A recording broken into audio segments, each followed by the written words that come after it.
none se kubaka cyangwa gushyira igituro mu mazi ibyo ni igitangaza. Et cela dit que le tombeau qui peut être creusé dans l'eau, ce serait pas un miracle. nyamara amazi mvuga byitondere kuko bitishishe muri iki cyigisho. Et dans cette leçon-là a beaucoup de signification. mbere to ibintu byose dusoma mu ijambo ry'Imana En toute chose que nous lisons dans la parole de Dieu, tujya tubona ko ibintu byose bifite igihe cyanewe, nous remarquons que chaque chose a été créée à son temps, ariko ntabwo tuzi igihe amazi yemewe. mais nous ne savons pas à quel moment l'eau a été créée. se ko ndeba mwene data Teofila, ndeba cyane wowe ntabwo waba uzi muri ya minsi 6 y'irema umunsi Imana yaba yararemye amazi.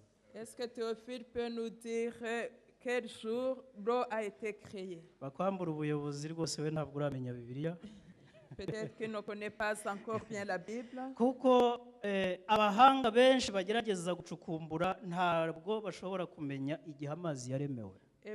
Et les savants qui essaient de faire des recherches n'arrivent pas à savoir quand est-ce que l'eau a été icyo créée. Bibiliya itubwira ni uko mbere na mbere Ce que la Bible nous dit, c'est qu'au commencement, Imana yaremye ijuru n'isi, Dieu a créé les cieux et la terre. hanyuma ngo umwuka w'Imana yagendagendaga hejuru y'amazi. Et l'Esprit de Dieu circulait au-dessus de l'eau.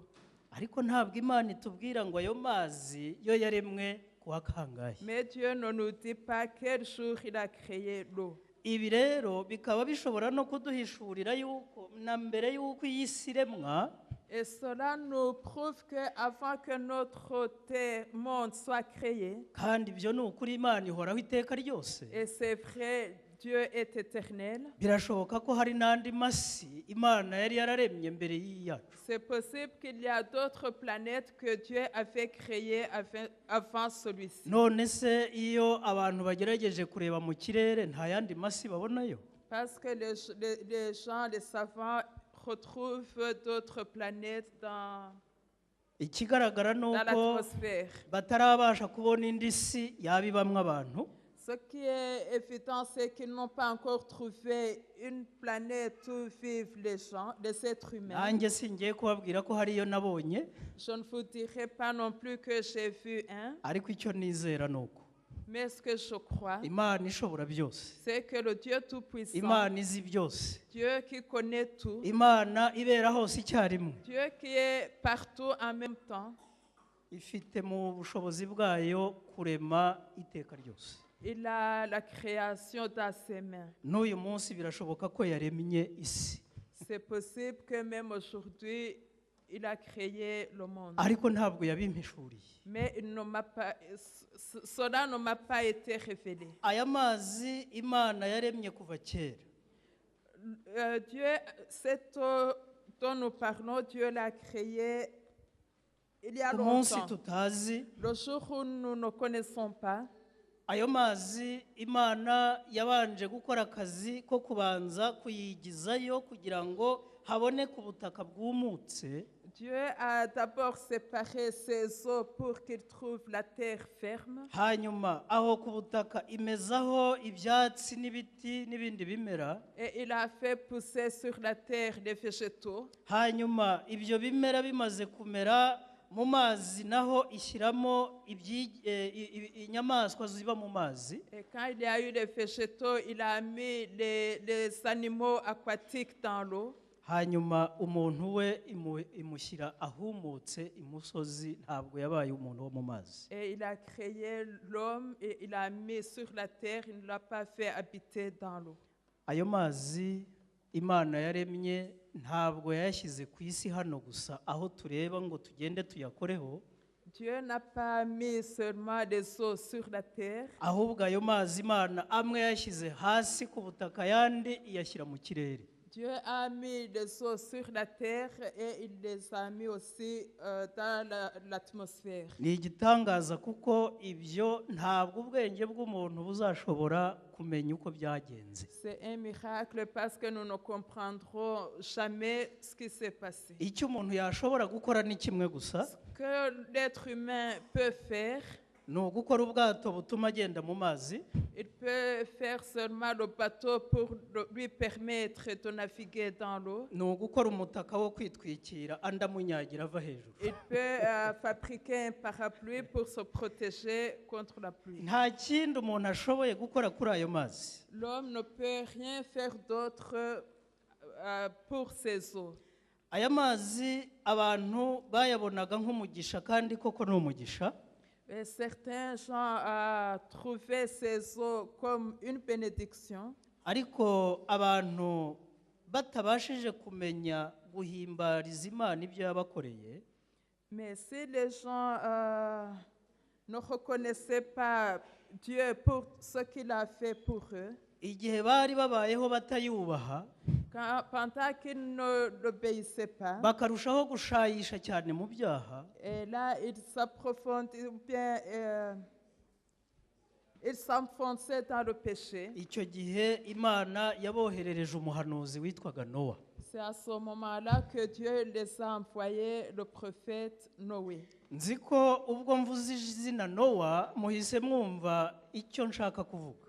Comme je prononce le nom de Noé, vous avez compris ce que je voudrais dire. imyaka 120 yose Nowa yaburiraga ubwo bwoko kugira ngo bwihane ibyaha byabo. Pendant sa 20 ans, Noé parlait, prêchait à ce peuple pour qu'ils se convertissent. nyamara ntabwo Nowa yabwirizaga ikibwirizwa cyo kwihana gusa, Mais Noé ne prêchait pas la prédication de conversion ahubwo seulement. igihe yabwirizaga yanubakaga inkuge nk'uko Imana yabimutegetse. Mais lorsqu'il prêchait, il construisait l'arche comme Dieu lui l'avait ordonné. iyo nkuge Imana yari yarabwiye Nowa ko umunsi umwe imvura izagwa kandi ikarimbura ibiri ku isi byose. Dieu avait dit qu'un jour, la pluie, il allait pleuvoir et que la pluie allait détruire tout ce qui était sur la terre.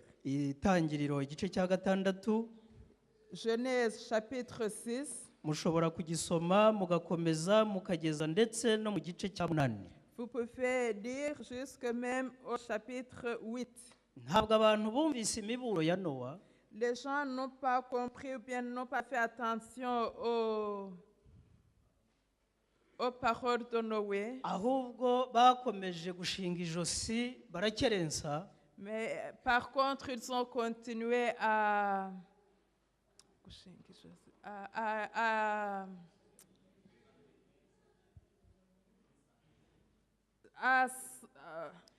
s'entêter ou bien ils n'ont pas compris ce que Noé voulait leur dire. barabyumvise ibyo avuga ariko nta gaciro babihaye. Ils ont entendu ce qu'il disait, mais ils n'ont pas donné la valeur à ce qu'il disait. ntekereza yuko iryo jambo gukerensa wenda rigoye, ariko dushobora no kuvuga somoke. Les gens se moquaient de ce que Noé disait. icyo gihe rero ikibazo bari bahuye nacyo ni uko Nowa yari yababwiye ngo imvura izagwa kandi batarabona imvura kuva babaho. Le problème, c'est que Noé leur avait dit qu'il allait pleuvoir alors qu'ils n'avaient jamais vu la pluie.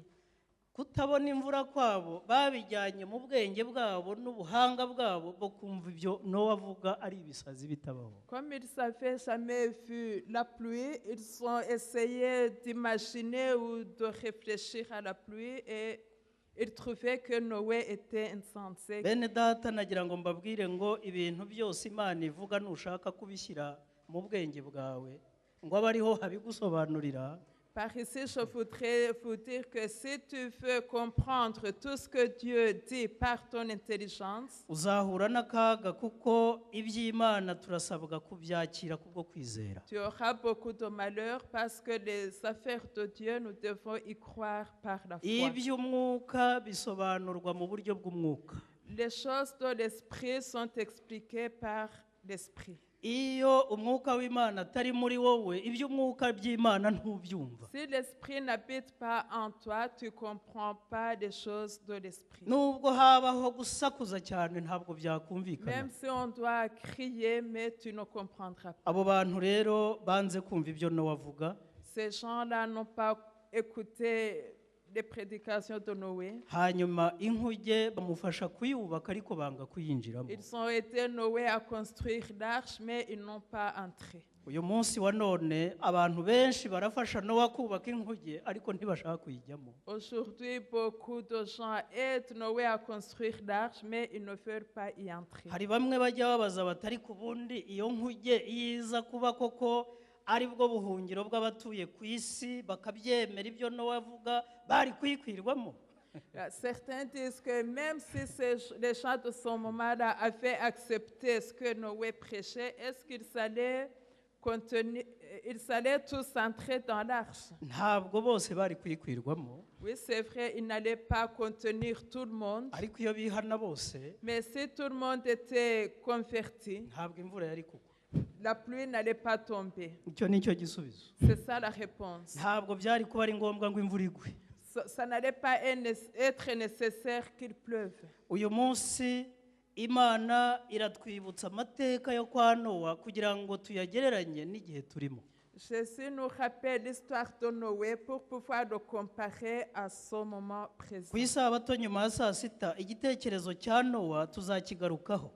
Le sabbat prochain, l'après-midi, nous reviendrons sur la leçon, l'histoire de Noé. Ariko uwo munsi Nowa amaze kwinjira mu nkuge n'umuryango we, Quand Noé est entré dans l'arche avec sa famille, Imana yohereje marayika wayo araza akinga ya nkuge. Dieu a envoyé son ange et il a fermé les portes. Ibijyanye n'uko inyamaswa zose zinjiyemo iz'Imana yahamagaye ngo zijyemo ibyo mbaye mbiretse.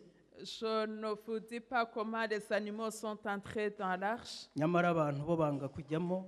mais les êtres humains n'ont pas voulu entrer. N'uyu munsi wa none hari abantu bakora ibintu n'inyamaswa zitakora.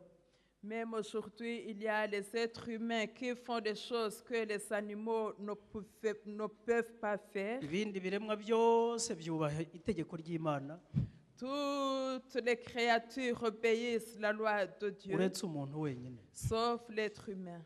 Rero aba bantu Imana yari yarabahaye igihe cy'imbabazi ariko banga kugiha agaciro. Jésus leur avait donné le temps de pardon, mais les gens n'ont pas donné la vraie valeur à ce moment. Y'amazi bajyaga bishimira ubwo bwo yababereye imva bose barimbukira muri ayo mazi. Les eaux qu'ils utilisaient avec plaisir est devenu leur cimetière. Ntabwo ari ubwa mbere kandi si nabwo bwabaye ubwa nyuma abantu barimbukira mu mazi.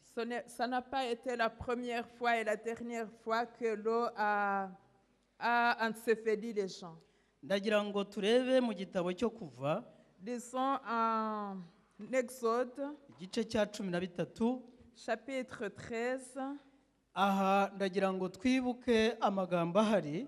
Nous allons nous rappeler des paroles que nous trouvons en chapitre 13 d'Exode.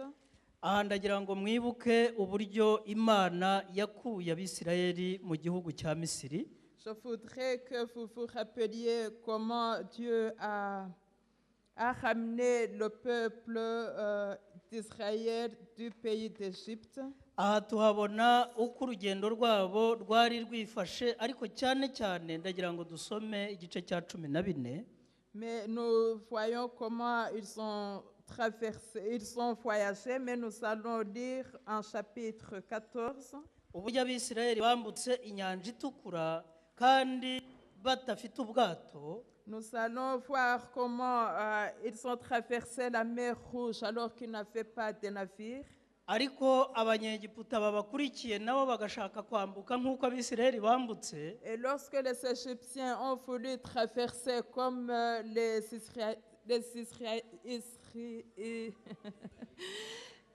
comme ils savaient traverser, icyo gihe Abisirayeli barambutse bageze hakurya mu gihe bakiri mu mazi babona ingabo za Farawo zirabakurikiye. Lorsqu'ils ont traversé, ils se sont rendus compte que l'armée de Pharaon les poursuivait.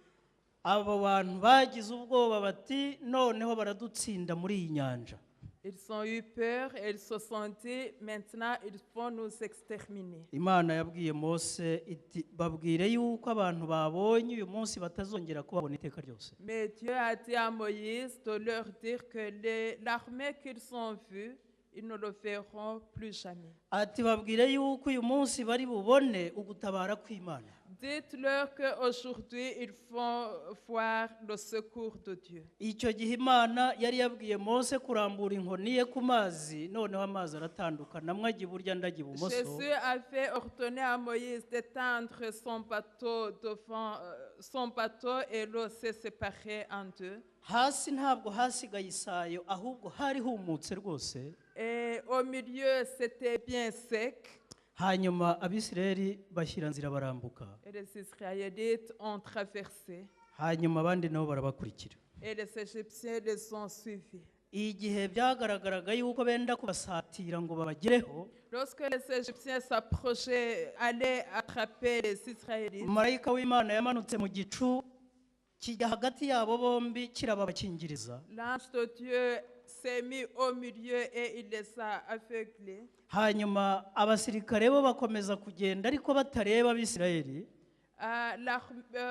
L'armée a continué à avancer mais sans regarder les Israélites. Abisirayeli barambuka bagera hakurya. Et les Israélites ont traversé. Igihe abandi bari bishimye bati turabafashe tubagezeho, Lorsque l'armée était contente en disant nous allons les attraper, igice cya 14 umurongo wa 27 kiratubwira ngo Mose arambura ukuboko hejuru y'inyanja, mu museke inyanja isubizwamo guhurura kwayo, abanyegiputa barayihunga, Uwiteka kunkumurira abanyegiputa hagati mu nyanja. Amazi asubira hayo arenga ku magare no kubahetswe n'amafarashi, ku ngabo za Farawo zose zari zigiye mu nyanja zikurikiye Abisirayeli, ntiharokoka n'umwe wo muri bo. Ariko Abisirayeli bacaga hagati mu nyanja nko ku butaka, amazi ababera nk'inkiki iburyo n'ibumoso. Uko niko kuri uwo munsi Uwiteka yakijije Abisirayeli abanyegiputa. Abisirayeli babona intumbi z'abanyegiputa ku nkombe y'inyanja. Abisirayeli babona ibikomeye Uwiteka yakoresheje imbaraga ze ku banyegiputa. Ubwo bwoko butinya Uwiteka kandi bizera Uwiteka n'umugaragu we Mose.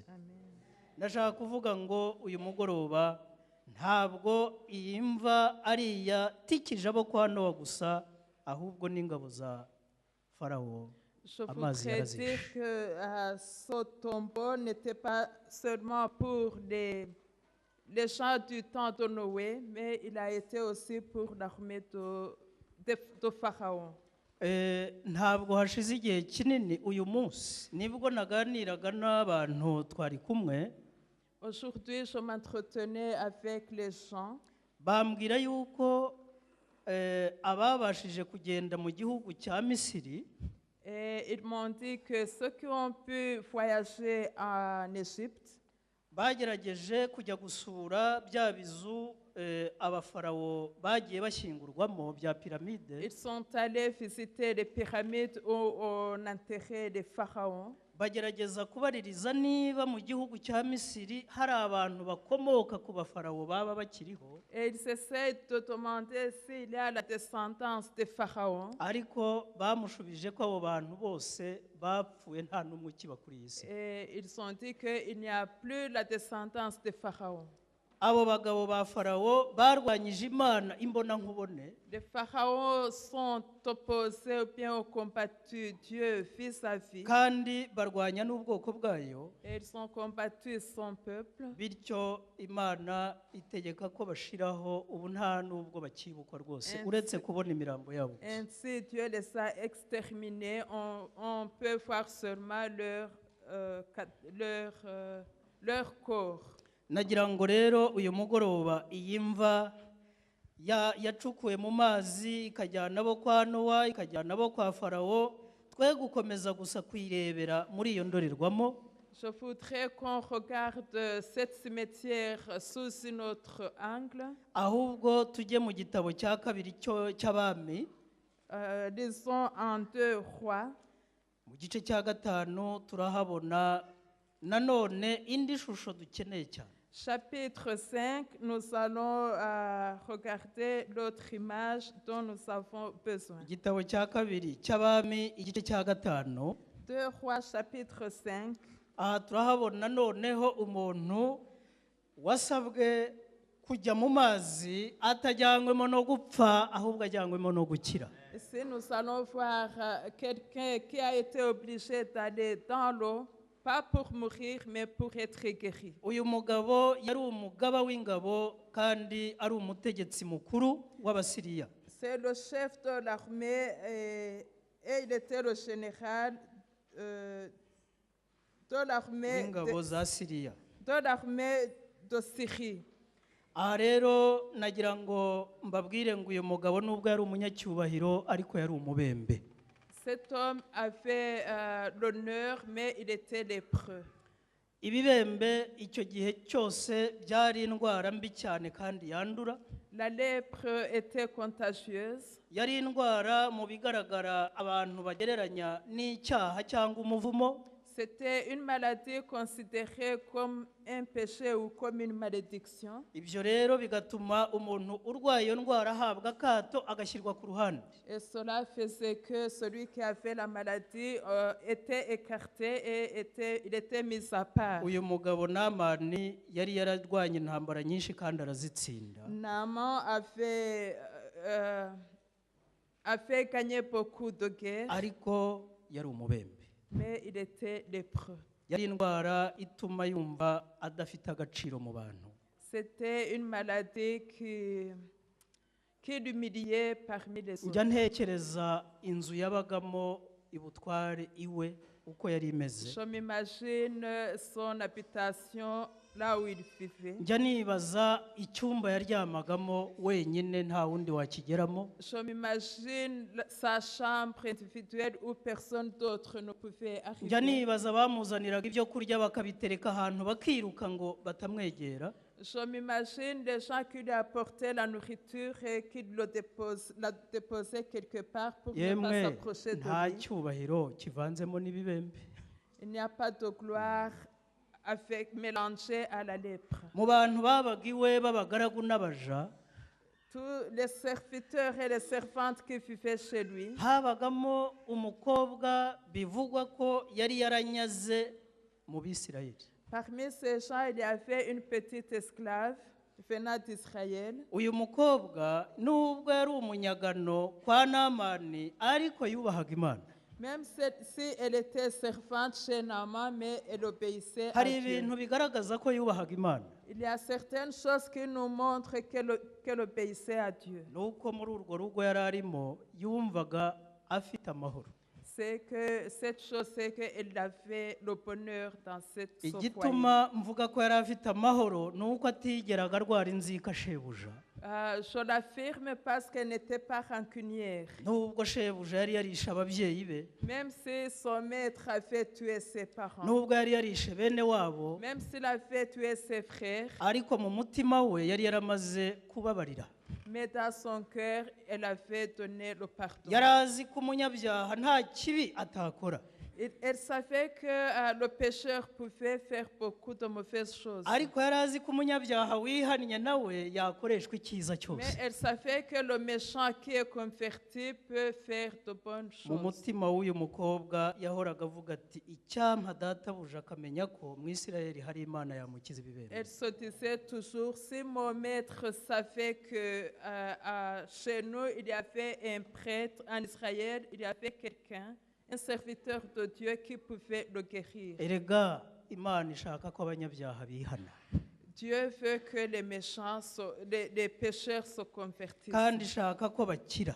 Et il veut qu'ils guérissent. uyu mukobwa abona ko adashobora gushyikira shebuja ngo bivuganire, Lorsque cette servante a vu qu'elle ne pouvait pas arriver chez son maître, yatumye nyirabuja aramubwira ati nyamara databuja agiye mu Isirayeli yahabona umuhanuzi wamukiza ibibembe. elle a dit à la femme de Naaman de dire à son mari que s'il pouvait aller en Israël, il allait trouver quelqu'un qui pouvait le guérir de la lèpre. ngiyi inshingano y'itorero ry'Imana.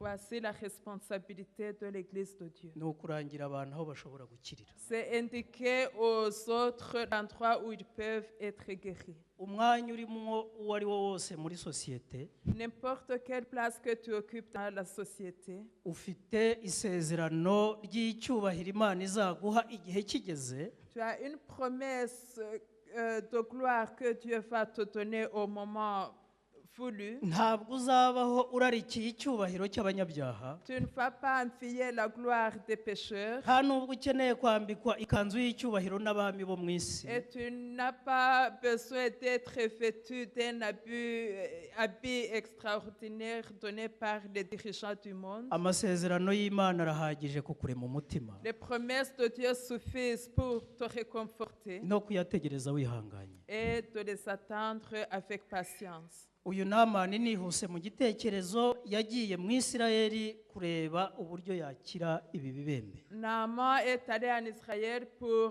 pouvoir être guéri de sa lèpre. Nyamara mutekereje mugasesengura neza murabona ko habaye urugamba rwo kwiburanya mu mutima niba koko akwiye kwemera iby'uyu mukobwa Mais w'umuja. si vous analysez bien, il s'est posé les questions s'il pouvait réellement accepter ce que la servante lui avait dit. Ako gakobwa gato k'akanyagano gasuzuguritse kumva ngo niko karimo kuranga umuti shebuja yanywa agakira. Entendre que cette petite servante est en train d'indiquer à son maître le médicament qui pouvait le guérir. Ariko abandi bagaragu bo muri urwo rugo Mais d'autres serviteurs de cette maison babana n'uwo munyagano w'umukobwa, qui vivaient avec cette petite servante, nyirabuja ubana n'uwo mukobwa, la femme du maître qui vit avec cette servante, uretse ibyo uwo mukobwa yababwiye ahubwo bari bafite n'ubuhamya bwiza kuri uwo mukobwa. ils savaient, à part ces paroles qu'elle a dit, ils savaient un beau témoignage de cette petite fille. Babashaga guhamya ko umwuka w'Imana ari muri we rwose. Ils pouvaient témoigner que l'Esprit de Dieu était en elle.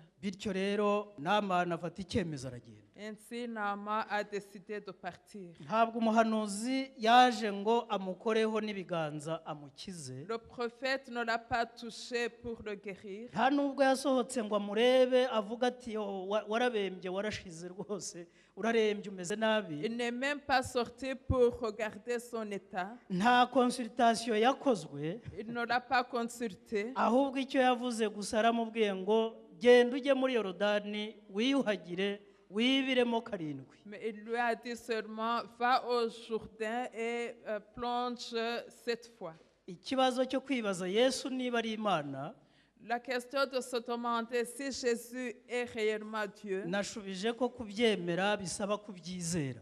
j'ai répondu que pour l'accepter, il faut avoir la foi. Kwemera ko kujya muri Yorodani byagukiza ibibembe nta kindi byasabaga uretse kwizera gusa. Accepter que l'eau du Jourdain pouvait guérir la lèpre, ça demandait seulement la foi. Ngicyo icy'agakiza k'Imana gasaba ku muntu wese. Voilà ce que le salut de Dieu Nta kintu Imana igusaba demande à gukora, chacun.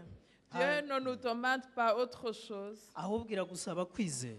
Il te demande d'avoir la foi. Niwizera urakira. Si tu crois, tu seras sauvé. Numara gukira noneho urakora. Et si tu es guéri, tu vas travailler. Ntabwo uri bukora ugira ngo ukire, Tu ne vas pas travailler pour être guéri, ahubwo kuko wakize urakora. mais parce que tu es guéri, tu vas travailler. Uwiteka ahimbazwe. Que Dieu soit loué. Namani yagiye muri Yorodani. Naaman a plongé dans le Jourdain.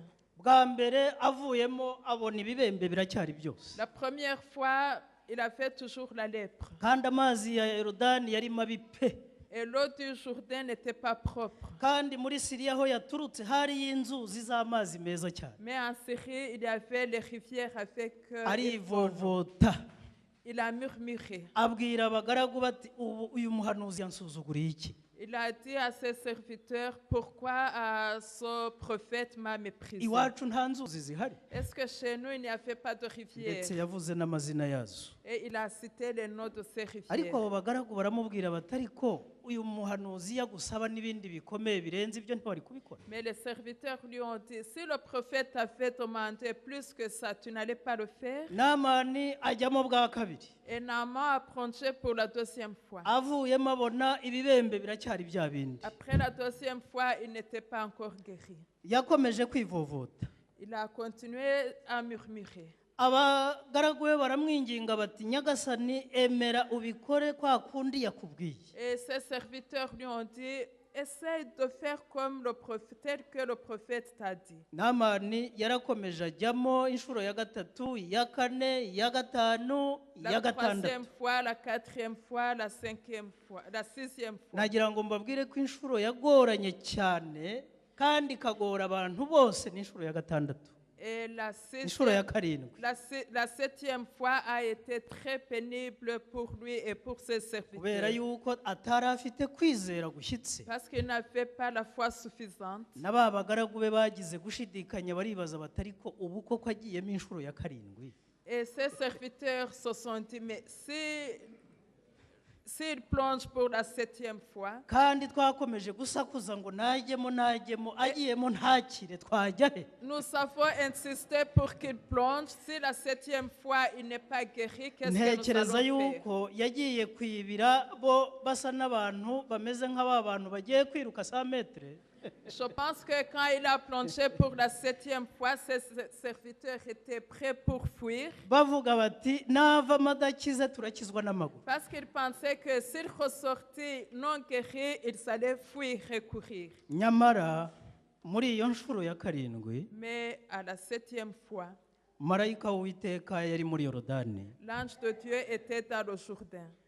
Kubwo kwizera uyu mugaragu w'Imana yagize akemera niyo nshuro ya karindwi akayimanukamo mu mazi. Par la foi que le serviteur de Dieu, ce serviteur de Dieu a eu et qu'il a plongé, Amazi ntabwo yamwishe ahubwo yaramukijije. Haleluya. pour la septième fois, l'eau l'a guéri. Yavuyemo ibibembe bikize Et rwose. alléluia, parce qu'il est ressorti guéri de toute sa lèpre. Njya ntekereza nkibaza ntariko byagenze bite Namani asubiye mu rugo.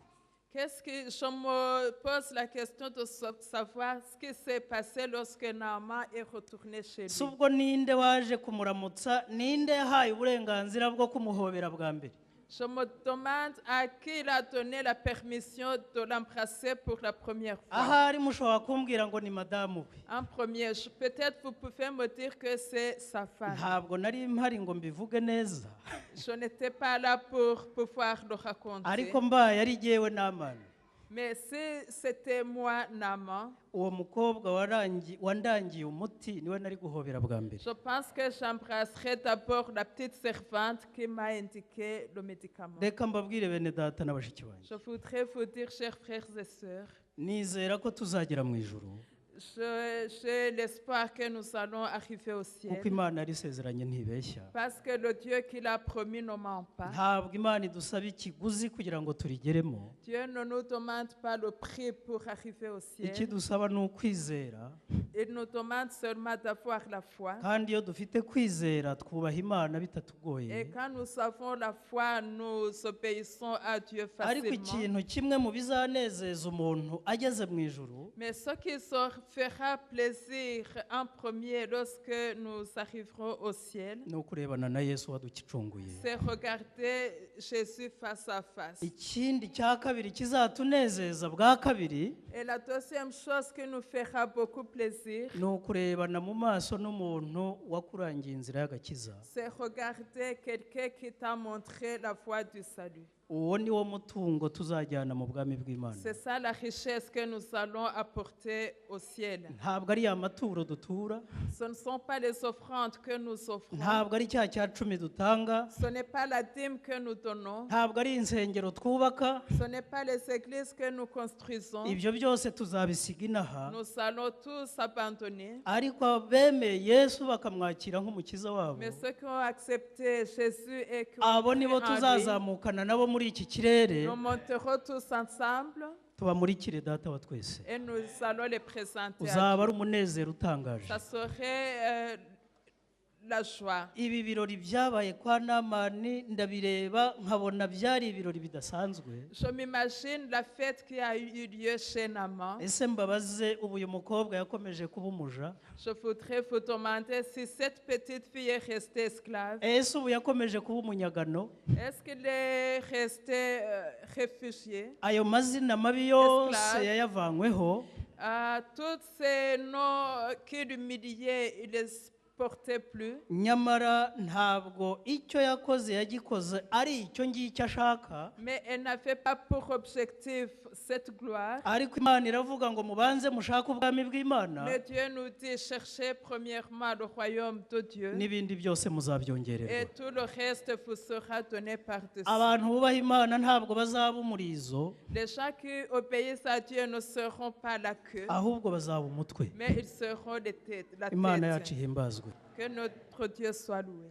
Iyi mva ntabwo yari ikiri imva yica, ahubwo yabaye imva ikiza. Le tombeau n'était pas le tombeau où on devait mourir, mais c'était un tombeau qui sauve. Mu gitabo cy'umugenzi Dans le livre intitulé Le Voyageur, tubonamo igitekerezo cya Mukristo nous y trouvons l'histoire du chrétien wahagurutse mu gihugu cy'irimbukiro qui a quitté le pays de destruction ajya muri Siyoni, mu gihugu cyiza cyo mu ijuru. et il allait vers Sion, le bon pays. Nyamara yahagurutse afite umutwaro umuremereye ku mugongo. Quand il a débuté son voyage, il avait un lourd fardeau Uwo mutwaro nta wundi ni ibyaha. et c'était le fardeau de péché. Uwo mutwaro wamuvuye ku mugongo ari uko ageze ku musaraba. Il a déposé le fardeau lorsqu'il est approché. Il est Igihe arrivé à la wari croix. umaze kumuvaho, Lorsqu'il a déposé son fardeau, yaririmbye indirimbo yo gushima Imana, il a chanté un chant de louange. ariko iyo ndirimbo irimo gushima, ashima n'imva nziza. Et dans ce chant, il remercie Dieu et il remercie le bon tombeau. Kubera ko iyo mva uwo mutwaro yari yikoreye wagiye wibarangura uragenda ugwa muri ya mva. Parce que le fardeau qu'il portait est tombé dans le tombeau. Iyo mva ni ya mva Kristo yashyinguwemo. Et c'est le tombeau où on a enterré Jésus. Aho rero yari yaririmbye avuga ati ndashima Imana cyane, En chantant, il a dit, je loue beaucoup Dieu, ati ariko ndashima na ya mva nziza. mais je remercie le beau tombeau. Ntabwo turi bugarukire aho gusa, ntababwiye amasomo atatu gusa hanyuma tugasoza. Nous allons lire 3 versets et nous allons conclure. Yohana igice cya gatatu umurongo wa mbere Jean chapitre 3 verset 1. tuhasanga ikiganiro cyiza twagombaga gufataho umwanya, ariko hari n'umwanya twatwaye tusubiza ibibazo. Il y a une bonne histoire qu'on devrait lire longtemps, mais on a passé beaucoup de temps en répondant aux questions. Kandi nabyo byari ngombwa. Et c'était important aussi. Reka rero turebe icyo Yesu yaganiriye na Nikodemo. Nous allons voir l'entretien de Jésus et Nicodème. Aha turabona uburyo Nikodemo yasanze Yesu nijoro akamubwira ati mwigisha, tuzi yuko uri umwigisha wavuye ku Mana, kuko ari ntawe ubasha gukora ibimenyetso ujya ukora keretse Imana iri kumwe nawe. Yesu aramusubiza ati ni ukuri ndakubwira yuko umuntu utabyawe n'amazi n'umwuka atabasha kubona ubwami bw'Imana. Ariko Yesu ku murongo wa gatatu yaramubwiye ati umuntu utabyawe ubwa kabiri ntabasha kubona ubwami bw'Imana. Au verset 3, Jésus lui dit, vraiment, je te l'assure, à moins de renaître de nouveau, personne ne peut voir le royaume de Dieu.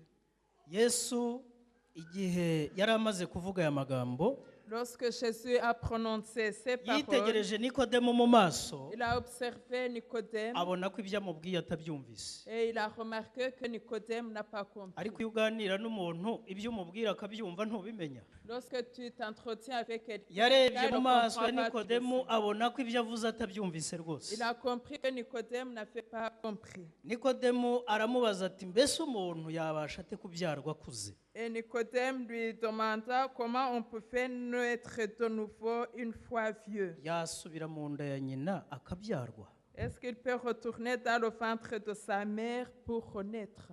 ibi ntabwo bitangaje kubona byarabazwaga n'umuntu w'umutware kandi w'umuyobozi mu idini ry'abayuda. C'est surprenant parce que Nicodème était responsable dans l'église des Juifs.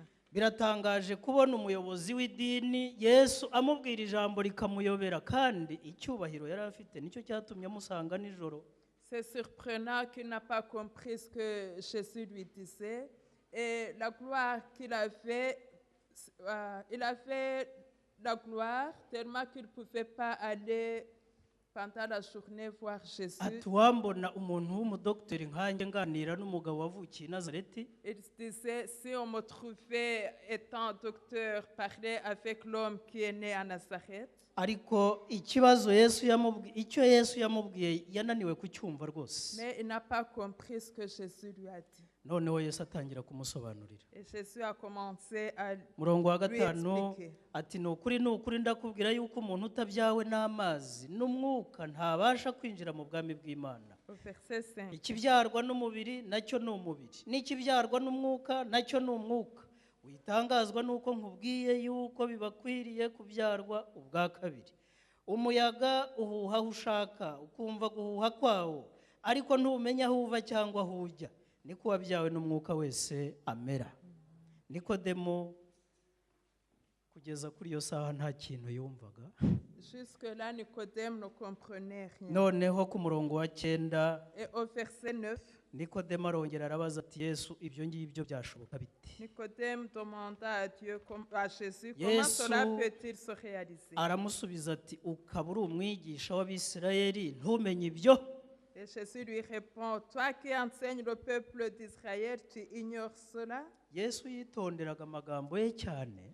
Jésus faisait attention à ce qu'il dit. Ntabwo yabaga ashaka kuvuga amagambo asesereza cyangwa akomeretsa abantu abwira. Il ne voulait pas blesser les gens à qui il parlait. Ariko iyo byabaga ngombwa ijambo rikomeye nk'iryo yararivugaga. Mais quand c'était nécessaire, il prononçait de telles paroles. Kandi iryo jambo urumva mu incyuro. Et ces paroles contiennent des reproches. Kuko yamwibutsaga ko yaje ari umuntu wigize mu ukomeye. Parce qu'il lui rappelait qu'il est venu avec son orgueil. Kandi yumvisha ko adashobora kubona amagambo amubwira yamunanira kuko we yize cyane. Et il pensait que Jésus ne pouvait pas lui parler des choses, des paroles qu'il ne pouvait pas comprendre parce qu'il avait beaucoup étudié. Nyamara iryo jambo rwose Nikodemo ntabwo yabashije kurimenya. Mais Nicodème n'a pas compris ce que Jésus lui disait. Yesu aramucyurira ati uri umwigisha w'Abisirayeli ibyo ukaba utabizi. Jésus lui a fait des reproches. Tu enseignes les Israélites et tu ne connais pas cela. Ni ukuri ndakubwira yuko tuvuga ibyo tuzi kandi duhamya ibyo twabonye nyamara ntimwemera ibyo duhamya. Uwo ni Yesu wabivugaga ku murongo wa 11 yereka uwo mwigisha yuko nubwo bamukerensa ariko azi ibyo avuga kandi ibyo avuga yarabibonye yabihagazeho. Au verset 11, Jésus dit à Nicodème que même si on le critique, mais il connaît de quoi il parle. Nagira ngo bene data mbabwire yuko iyi nayo ni inzira y'agakiza Imana yaharuye. Je voudrais vous dire que ça, c'est la voie du salut que Dieu a préparée. N'uyu munsi wa none Yesu aracyatwibutsa ko uwizera wese akabatizwa azakizwa. Même aujourd'hui, Jésus nous rappelle que celui qui croira et qui sera baptisé sera sauvé. Iryo ni itegeko Yesu yahaye abigishwa be muri Matayo 28. C'est la loi ou bien le commandement que Jésus a donné à ses disciples en Matthieu 28, umurongo wa 19. verset 19. Nuko mugende muhindura abantu bo mu mahanga yose abigishwa mubabatiza mu izina rya Data wa twese n'Umwana n'Umwuka wera. Iryo ni itegeko ry'Imana. C'est le commandement de Dieu. Umuntu wese wizera Yesu Toute personne qui croit en Jésus ntabwo agomba kubirekeraho. ne doit pas garder seulement ça. Agomba no gutanga ubuhamya Il doit aussi témoigner yuko amwizeye koko. qu'il croit réellement en lui. Ubwo buhamya ntabwo ari ubw'amagambo gusa. Ce n'est pas le témoignage par les paroles ubwo seulement. buhamya bugomba no gushyirwa mu bikorwa umuntu yemera akabatizwa mu mazi menshi. Ce témoignage doit être en pratique aussi et cette personne doit être baptisée kandi dans urugero beaucoup rwo d'eau. kubatizwa na Yesu ubwe yararutanze. Et l'exemple de baptême a été donné montré Ibyo par Jésus. tubisoma muri Matayo igice cya 3. Nous le trouvons en Matthieu chapitre 3. aho Yesu yagiye kuri Yorodani agasanga Yohana umubatiza, Yohana akamubatiza. Où Jésus a été baptisé par Jean-Baptiste au Jourdain. Igihe Yesu yamaraga kubatizwa, umwuka wera yamanutse mu ishusho y'inuma. Lorsque Jésus a été baptisé, le Saint-Esprit lui est apparu en colombe. Inuma imuhagarara ku rutugu, Et la colombe s'est mise sur ses épaules. ijwi rivugira mu ijuru abantu bose baryumva Et la voix a parlé du ciel et tout le ngo monde l'a nguyu entendu. umwana wanjye nkunda nkamwishimira. Voici mon fils que j'aime et qui me fait plaisir. Aha ndashaka kuvuga rero yuko urwo rugero Yesu yatanze twese tugomba kurwubaha no kurukurikiza. Je voudrais dire que cet exemple que Jésus a donné, nous devons le respecter et l'imiter. Ntabwo nkurangira imva yica, ndakurangira amazi akiza. Je t'indique pas le tombeau qui tue, mais je t'indique les eaux qui sauvent. Ntabwo aya mazi abantu babatizwamo ariyo ahesha abantu agakiza, L'eau du baptême ne donne pas le salut. kuko hari n'izindi pisine nyinshi abantu bajyamo bagaplonja bakoga. Parce qu'il y a d'autres piscines où les gens nagent. Bashobora no kujya mu nyanja cyangwa mu biyaga no mu migezi. Ils peuvent aller nager dans les lacs ou les rivières. Ariko amazi mvuga umuntu ajyamo kubuhamya Yesu umwami we, Mais les eaux où tu vas par le témoignage de ton Sauveur, ayo mazi ahinduka amazi adasanzwe. ces eaux deviennent des eaux extraordinaires. Uyajyamo ntabwo aba agiye kwiyuhagira, Celui qui plonge ne va pas pour se baigner. ntabwo bimusaba kuzana isabune, Il ne doit pas apporter le savon. ntabwo bimusaba kuzana amavuta yo Il kwisiga. ne doit pas apporter la crème pour s'hydrater. Ikimumanura muri ayo mazi ni ubuhamya atanga mu izina rya Yesu.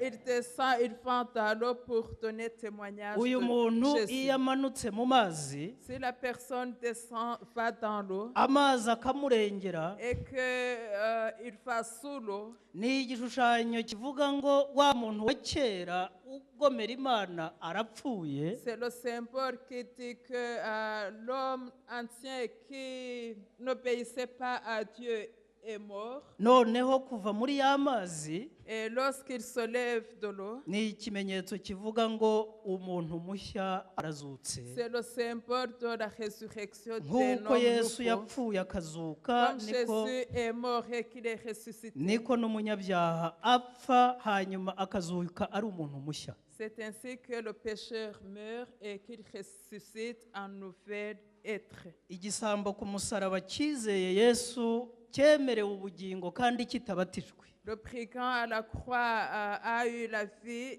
alors qu'il n'était pas baptisé. Kubera ko ntabwo cyabonye umwanya wo kubatizwa. Parce qu'il n'a pas eu le temps d'être baptisé. Uwo munsi cyarapfuye. Ce jour-là, il est mort. Wowe uyu munsi ijwi ry'Imana riravugana nawe kandi uracyahumeka. Aujourd'hui, la voix de Dieu te parle et tu es encore en vie. Ntabwo ushobora kubona impamvu utanga yatuma udatanga ubuhamya ko wemeye Yesu nk'umwami Tu wawe. ne peux pas avoir un prétexte de donner pour montrer que tu ne témoignes pas de Ntabwo Jésus. umubatizo ari umunsi wo kurya no kunywa no kwinezeza. Le baptême, ce n'est pas le jour de manger et de se faire plaisir. Ntabwo ari umunsi wo gutumira abahe n'abahe ngo habe ibirori bidasanzwe. Ce n'est pas seulement un jour pour fêter, pour inviter beaucoup de personnes. Ahubwo Bibiliya ivuga ko mu ijuru haba umunezero mwinshi iyo umunyabyaha yihannye. Mais la Bible nous dit qu'il y a beaucoup de joie au ciel lorsqu'un pécheur est converti. Nshimira Imana yuko ibirori by'umubatizo wanjye nzabibona uko byagenze mu ijuru. Je remercie à Dieu parce que je verrai la fête de mon baptême au ciel. Igihe nabatizwaga umuryango wanjye ntiwabyemeraga. Lorsque j'ai été baptisé, ma famille était contre. ubwo rero nta muntu n'umwe wamperekeje kuri uwo munsi wo kubatizwa. Personne ne m'a accompagné à mon baptême. Nari umunyeshuri nta mafaranga ngira ngo ndagura imyenda myiza yo kwambara kuri uwo munsi. J'étais encore étudiant, je n'avais pas les moyens pour m'acheter des beaux yewe habits. nta n'ifoto y'urwibutso yamfotowe uwo munsi. Et on ne m'a même pas pris de photos. Igihe namaraga kubatizwa abandi bose baratashye nsigara ku rusengero. Lorsque j'ai été baptisée, tout le monde est rentré et moi je suis restée à l'église. Umugoroba ugeze turangiza isabato turataha. Et le soir, on a clôturé le sabbat et je suis rentrée, je suis allée à la maison. Ariko nari mfite umutima unezerewe bitangaje. Mais j'avais beaucoup de bonheur incroyable. Nari mfite amahoro yo mu mutima nezerewe bitangaje. J'avais la paix du cœur incroyable. Ntabwo umubatizo uvuga gukora ibirori, Le baptême ne signifie pas faire la fête, ahubwo icy'ingenzi ni ugutanga ubuhamya ko wemera Kristo nk'umwami n'umukiza wawe. mais ce qui est important, c'est donner le témoignage que tu crois en Jésus comme ton sauveur. Umuntu wa kera agapfa umushya akazukira ubugingo. L'homme entier meurt et le nouveau naît pour la vie éternelle. Iyo tariki ya 12 z'ukwezi kwa gatatu 87, Le 12 mars 87, ntabwo iyo tariki nzayibagirwa. je n'oublierai jamais cette date. Iyi Bibiliya mfite mu biganza icyo gihe niyo nari mfite. J'avais cette Bible. Ntimuyirebe ifite aka karangi utamenya ibara ryako. Cette Bible a déteint. Ntabwo nabuze Bibiliya nshya. C'est que je n'ai pas eu l'occasion d'acheter une nouvelle Ziriho Bible. zisize n'akarangi k'izahabu. Il y a de belles Bibles dorées. Nahawe Bibiliya nyinshi cyane mu materaniro nagiye nkora. On m'a offert beaucoup de Bibles dans les campagnes que j'ai faites. Ariko iyi ngiyi impora ku mutima. Mais j'aime beaucoup cette Bible. Ni urwandiko rw'inzira runyobora. C'est ma feuille de route qui me Iyo guide. nyireba nibuka igihe natangiriye urugendo. Quand je l'observe, ça me rappelle le jour où j'ai commencé mon voyage. Nagira ngo nkubwire mwene data ko uyu mugoroba nawe ubishatse aya mazi yagukiza. Je voudrais vous dire que, chers frères et sœurs, si tu le veux, ces eaux peuvent te sauver. Nyamara ntabwo aya mazi ari yakiza, ahubwo Yesu uyarimo niwe ukiza. Ces eaux ne guérissent pas, mais c'est Jésus qui est dans ces eaux qui guérit. Nagira ngo nsoze ngusomera iri somo riri mu rwandiko rwa mbere. Je voudrais conclure en te lisant ce verset. Nsoze nkubwira amagambo ari mu rwandiko rwa mbere rwa Petero igice cya gatatu umurongo wa 21. Je vais conclure en te lisant les paroles qui se trouvent à 1 Pierre, chapitre 1, verset 31. Urwandiko rwa mbere rwa Petero igice cya gatatu umurongo wa 21. 1 Pierre, chapitre 3, verset 21. Reka aya magambo tuyasome uwo turi kumwe ayasubiramo kuko ni ingenzi cyane. Je vais les lire et l'interprète va les lire aussi Na parce que c'est n'ubu important. amazi niyo akibakiza namwe. C'est ainsi que vous êtes sauvés maintenant. Mu buryo bw'igishushanyo cyo kubatizwa. Ces événements préfiguraient le baptême. Icyakora si uko akuraho ico ryo ku mubiri, Celui-ci ne consiste pas à laver les impuretés du corps, ahubwo ni isezerano ku Mana ry'umutima uticira urubanza, mais à s'engager envers Dieu avec une conscience pure. ribakirisha kuzuka kwa Yesu Kristo, Tout cela est possible grâce à la résurrection de Jésus-Christ, uri iburyo bw'Imana, qui depuis son ascension siège à la droite de kuko Dieu, yagiye mu ijuru amaze guhabwa gutwara abamarayika n'abafite ubutware n'imbaraga. et à qui les anges, les autorités et les puissances célestes sont soumis. Icyampa uyu mugoroba ngo natwe duhambwe kandi tuzuke turi bazima muri Kristo Je Yesu. souhaite qu'aujourd'hui nous soyons ensevelis et ressuscités en Jésus-Christ. Nyamara kubatizwa mu mazi gusa ntibihagije, Mais être baptisé seulement dans l'eau n'est pas suffisant. dukwiriye no kubatizwa na Mwuka Wera. Nous devons aussi être baptisés par le Saint-Esprit. Mwuka Wera icyo akora mu bugingo ni ukukuyobora ku gukiranuka. Ce que le Saint-Esprit fait, c'est te guider vers la perfection. nzi neza ko muri iri teraniro mwese mufite ubushake bwo kubatizwa mu mazi no mu mwuka. Je suis sûre que vous avez besoin d'être baptisé par l'eau et par l'Esprit. nyamara kimwe gusa muri byo ntabwo gihagije. Mais l'un d'entre les deux ne suffit pas. yesu yabivuze byombi, Dieu a parlé, a dit tous les deux. ati ndakubwira ko umuntu utabyawe n'amazi n'umwuka ntashobora kubona ubwami Je bw'Imana. te dis que si tu n'es pas né d'eau et d'esprit, tu ne peux pas avoir la vie éternelle. ntiwambwira ko wabatijwe na mwuka ngo ukerense amazi. Tu ne peux pas me dire que tu as été baptisé par l'esprit et que tu méprises l'eau. ntiwambwira ko wabatijwe n'amazi ngo ukerense umwuka wera. Tu ne peux pas me dire que tu as été baptisé dans l'eau et que tu méprises le Saint-Esprit. niyo mpamvu mbaza nti ese ni bangahe bavuga bati